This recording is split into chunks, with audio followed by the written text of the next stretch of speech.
Hey Alex, good evening to you. That's exactly right. The Bakersfield Police Department took over the investigation this morning, and as you could remember, the California City Police Department were the former lead agency in this case. And I spoke to both departments this morning, and they told me that this jurisdiction switch was essentially that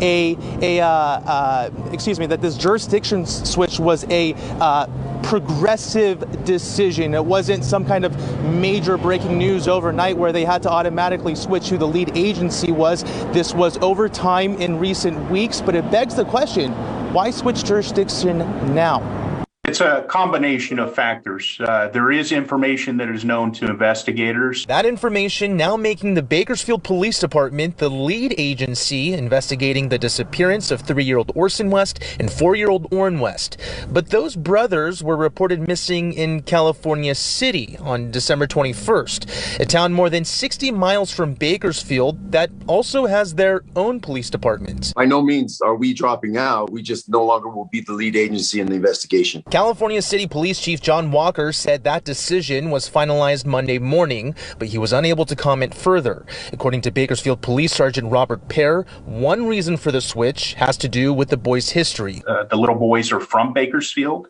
Both their biological and adoptive families are from Bakersfield. But according to former Bakersfield Police Department Lieutenant Gary Carresco, those factors alone don't determine jurisdiction. Where the crime originated is the agency that takes responsibility for investigating that crime.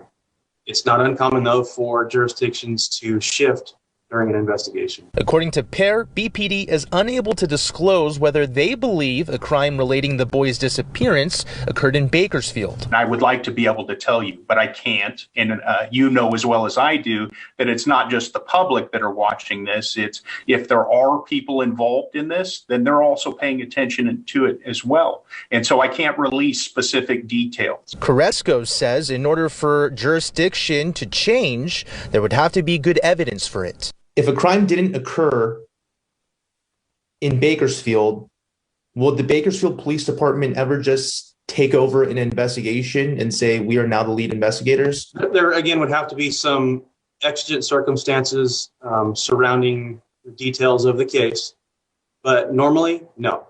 Normally, the only reason that they would take over the investigation is because there is sufficient evidence to believe that the case originated in Bakersfield.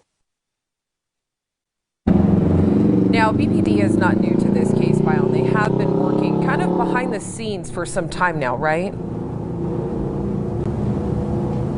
That's right, Alex. The Bakersfield Police Department, the FBI, the Kern County Sheriff's Office, the Kern County's Bureau of Investigators, all of them a part of this case from the very beginning. We don't know if KCSO or if the District Attorney's Bureau of Investigators are still working the case, but yes, the Bakersfield Police Department since day one have been assisting CCPD. Now they're the lead agency, and new today we're learning from Sergeant Pear that over 20 search warrants were executed so far in Bakersfield, in other jurisdictions, in parts of California City as well, on behalf of the Bakersfield Police Department. He was unable to disclose exactly what they were looking for items from various residences, is pretty much